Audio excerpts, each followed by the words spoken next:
Sabe quando uma crise simplesmente explode numa empresa ou em um time? O que será que está acontecendo ali de verdade?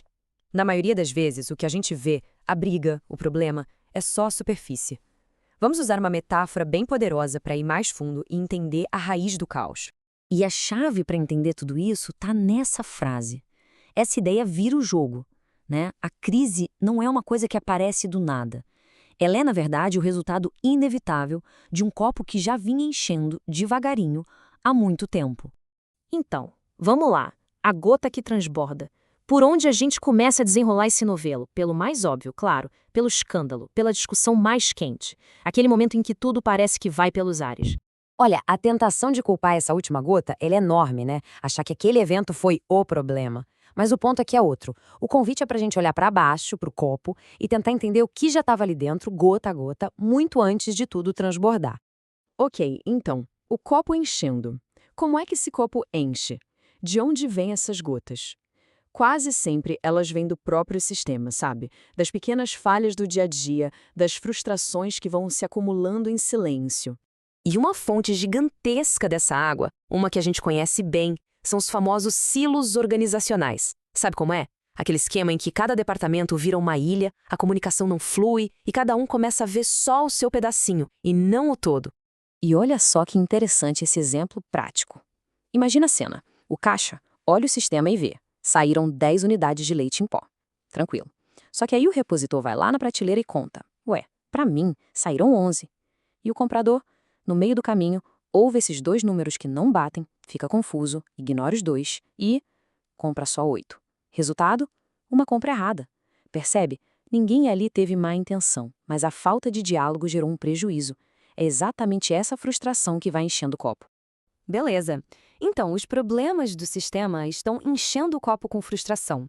Mas do que é feita essa água exatamente? É aqui que a análise fica mais profunda. A gente começa a falar de psicologia. E tem uma frase no material que é cirúrgica. Os líderes não trabalham junto. É simples, é direto e aponta para o coração do problema. Uma quebra de responsabilidade coletiva, de senso de dono, lá no nível mais alto da organização. E essa tabela mostra perfeitamente a virada de chave mental que precisa acontecer. De um lado, a gente tem o eles. Usar a palavra eles é uma fuga, né? A culpa é sempre do outro departamento, do outro líder. Do outro lado, a gente tem o nós. Quando a conversa muda para nós, a posse do problema muda. O problema passa a ser de todo mundo, e a solução também. É uma mudança brutal de perspectiva. Entender essa psicologia é um passo gigante. Mas, na prática, como é que se investiga isso sem que tudo vire uma caça às bruxas? O material de base dá um método bem claro para isso. O método aqui é crucial. É um processo de investigação, não de acusação. Passo 1, onde está o incômodo? O que exatamente está pegando? Passo 2, fazer perguntas ao problema, não às pessoas. Onde isso começou? Em que situação acontece? E o passo 3, chegar no evento que deu origem a tudo. A ideia é ser um detetive do processo, não um juiz das pessoas. E aqui vem uma regra de ouro, que é absolutamente fundamental. Toda essa investigação tem que ser feita pensando no objetivo do grupo, no objetivo coletivo. Não é para virar um divã, um lugar de queixa pessoal ou disputa de ego. O foco é resolver o problema da organização, não as dores individuais de cada um. Todo esse processo, esse caminho que a gente percorreu, do sintoma, passando pelo sistema, pela psicologia, nos leva a uma revelação central. Há uma única pergunta que tem o poder de redefinir tudo.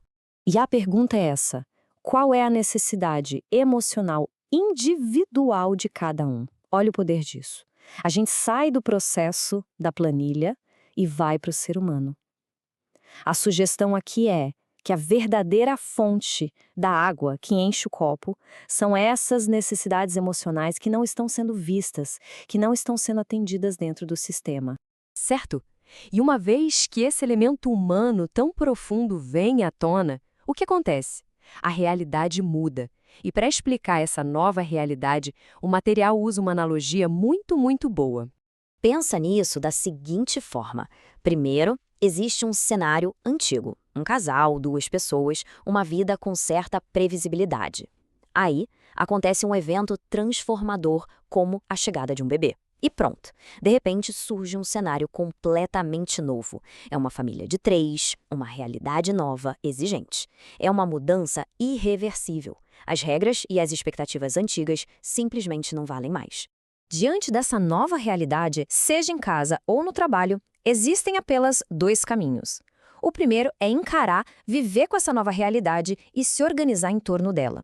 E o segundo é fugir. Fugir da nova realidade porque ela é desconfortável, porque ela dá trabalho. E aqui que tudo se amarra. Essa fuga, muitas vezes, vem disfarçada de culpa.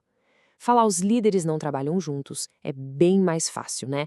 É um jeito de fugir da responsabilidade de dizer nós, líderes, não estamos trabalhando juntos e encarar o problema de frente. É apontar o dedo para fora em vez de olhar para dentro. No fim das contas, a grande reflexão que fica é esta.